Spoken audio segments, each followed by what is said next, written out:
Pagi Bu. Pagi Pak, gimana Pak? Ada apa? Ini Bu ya. Apakah Ibu memiliki waktu untuk kita berbincang-bincang? Oh ya boleh, silahkan. Ya. Kebetulan jam istirahat ya Pak ya. Oh iya Bu, terima kasih Bu ya. Ini Bu, saya ingin berbincang-bincang sedikit dengan Ibu tentang kalau Ibu memiliki waktu luang. Saya ingin berbincang-bincang tentang tugas yang ada pada calon guru penggerak. Nah, ini kan kami diminta untuk melakukan wawancara dengan rekan sejawat. Di sini saya memilih Ibu untuk melakukan wawancara tersebut. Menurut Ibu bersedia nggak Ibu untuk diwawancara? Ya boleh, silahkan saja Pak. Baik Bu. Bentar, Bu ya, saya bacakan dulu kasusnya Bu ya.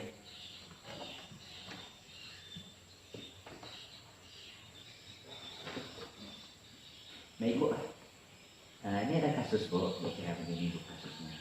Saya katakan Bu ya kasusnya Bu ya. Ibu tadi adalah guru kelas 5. Ya, saya sambil mencatat ya Pak ya. Ya boleh Bu, silakan Bu.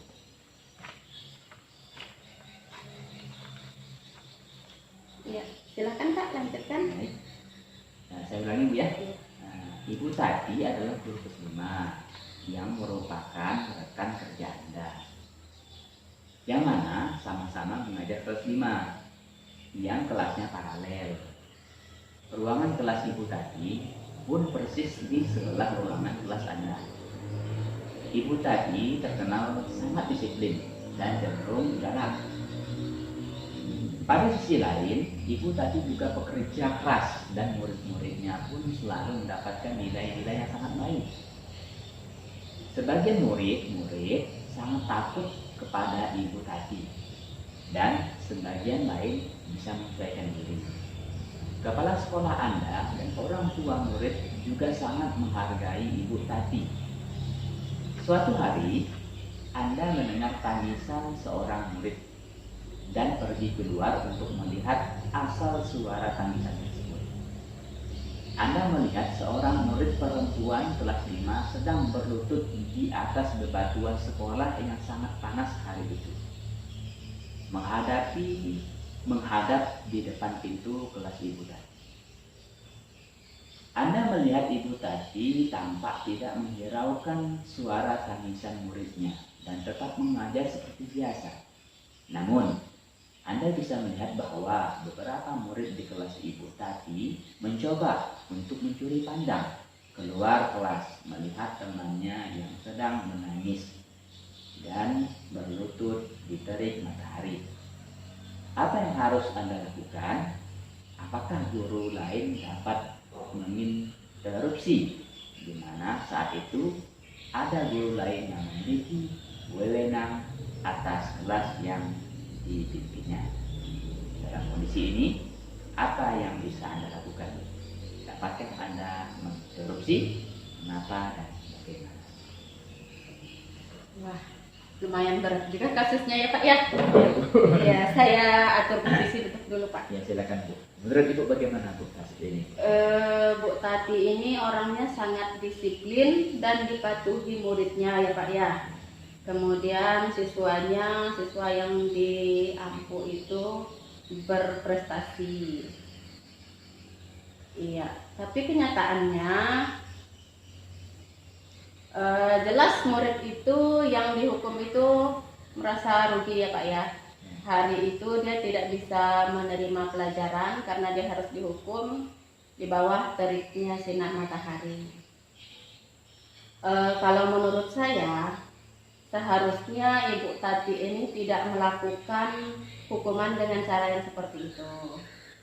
Karena itu kan pembelajaran zaman dahulu ya Pak ya. Mungkin waktu itu pada waktu Bapak masih SD mungkin dihukumnya dengan cara seperti itu ya Pak ya.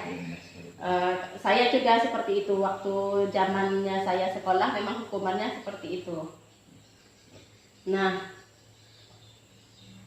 pada zaman kita sekolah dulu, kalau kita melihat guru lewat saja kan Pak ya, kita lihat gurunya lewat gitu, rasanya sudah bagaimana gitu, sudah ya sepertinya kita menganggap guru itu orang yang paling wah lah. Tapi sekarang kan modelnya berbeda ya Pak ya. Model pembelajarannya juga sekarang sudah beda. Apalagi model pembelajarannya kan harus berpihak kepada siswa, lebih menyenangkan, dan siswa itu tidak dikekang, tidak mau didoktrin, dan tidak mau dijejali kata-kata yang menyakiti hati mereka, karena itu akan membekas di dalam benak mereka suatu hari nanti. Ya, dalam waktu 5-10 tahun ke depan, model pendidikan ini biasanya harus sudah berbeda. Kita tidak bisa menggunakan dengan cara yang sama untuk siswa 10 tahun ke depan seperti itu. Kemudian cara memperlakukannya juga harus berbeda. Nah, di sini kita dituntut untuk memahami karakter siswa, memahami kebutuhan siswa, dan memahami apa yang menjadi kendala-kendala siswa pada saat kita mengajar, gitu. Nah, tadi apa lagi Pak? Selanjutnya pertanyaannya Pak? Ya Bu, kira-kira aku ya, apakah guru lain dapat menginterupsi di mana saat itu ada guru lain yang memiliki wewenang atas kelas yang mendidiknya?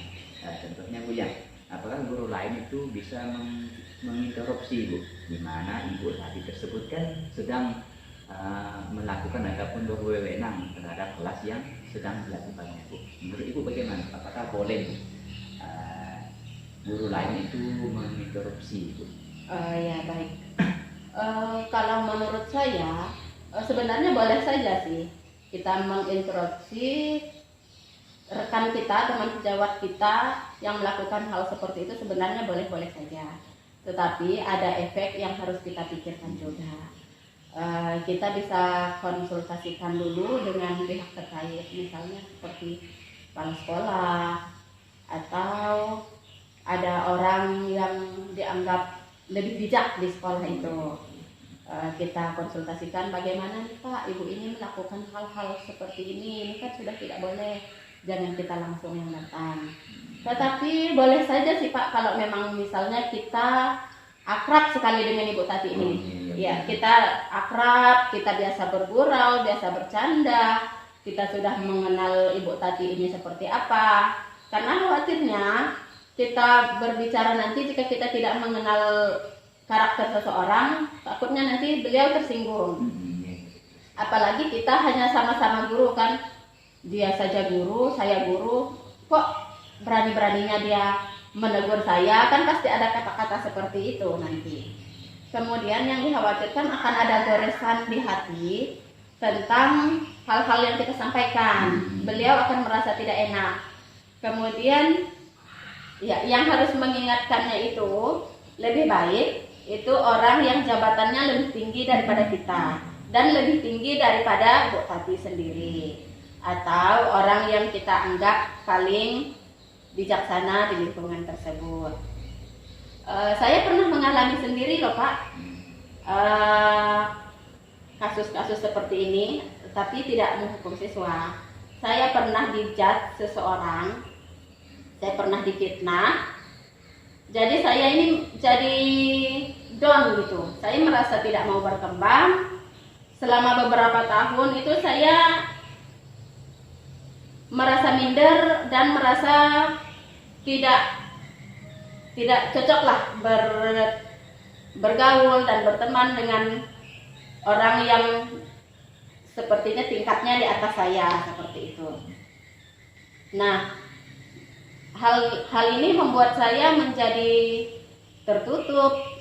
Saya tidak mau mengikuti kegiatan apapun di dunia pendidikan. Sudah berkembang. Iya, saya merasa saya ini tidak pantas. Saya merasa saya ini orang yang sangat berdosa, orang yang sangat bersalah. Bahkan saya ingin mundur, saya ingin pensiun saja seperti itu. Tetapi setelah saya bertemu dengan seseorang yang saya anggap paling bijak lah, orang itu yang saya anggap sebagai orang tua, orang itu paling dewasa, paling bijak, beliau memberikan saran kepada saya untuk tidak terlalu memikirkan hal tersebut. Kemudian hal-hal negatif seperti itu tidak ada gunanya. Kita buktikan saja, kata beliau seperti itu. Kita buktikan saja apa yang terbaik, kita lakukan saja hal-hal yang baik, berteman dengan orang-orang yang baik, sehingga apa yang kita hasilkan, apa yang kita lakukan juga akan berbuah baik. Itu tetap saya ingat sampai sekarang. Nah, sehingga sedikit demi sedikit seiring berjalannya waktu, saya pun mulai membuka diri. Ya, itu tadi hanya contoh dari saya, pengalaman pribadi, Pak. Makanya dalam beberapa tahun terakhir ini saya mulailah sedikit demi sedikit saya terbuka, saya ingin berkembang, saya mulai mencari informasi, mencari ilmu baru. Kembali kepada Bu Tati, sebagai teman sejawatnya, tentu kita tetap harus hati-hati ya Pak ya.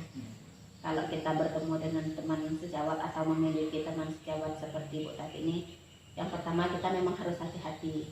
Hati-hati dalam berbicara, dalam bertindak, apalagi dalam berkata-kata. Kita kan tidak tahu kata-kata yang mana yang membuat seseorang menjadi tersinggung.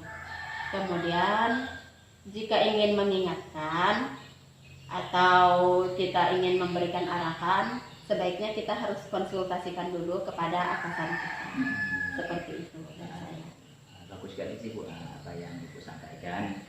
Jadi dari kasus yang sudah saya bacakan ataupun kita diskusikan ini Bu ya, dimana langkah-langkah yang kita ambil itu Bu ya, salah satunya yaitu kita jikalau kita memiliki boleh dikatakan agak sedikit berteman, maksudnya kita akrab dengan dia Bu ya, mungkin bisa kita memberikan saran secara langsung Bu ya, kalau kita akrab Bu. Kalau kita maksudnya kita sudah tahu dengan karakter dia, kita tahu dengan sifat dia, mungkin kita bisa berkomunikasi langsung Bu ya.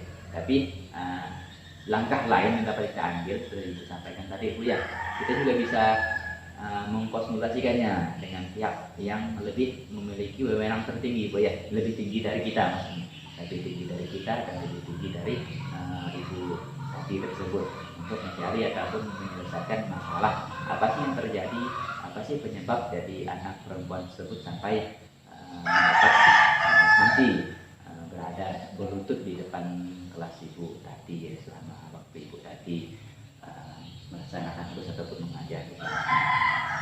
Baik Bu, terima kasih Bu atas wawancaranya. Mudah-mudahan wawancara ini sangat ya bermanfaat sekali buat saya juga Bu ya, buat pengembangan karir saya dan juga untuk menyelesaikan tugas-tugas yang saya terima ataupun saya kerjakan nanti di alam saya Bu. Terima kasih Bu atas wawancaranya Bu. Ya, sama-sama Pak. Mohon maaf juga apabila jawaban saya kurang memuaskan, karena jujur saja di sekolah kita kan nggak ada yang seperti itu ya Pak ya. Itu hanya pandangan saya saja. Seandainya jika kita menemukan teman sejawat seperti Bu Tati. Terima kasih Bu atas waktunya Bu. Iya, selamat siang Pak. Iya Bu, terima kasih Bu. Iya, sama-sama.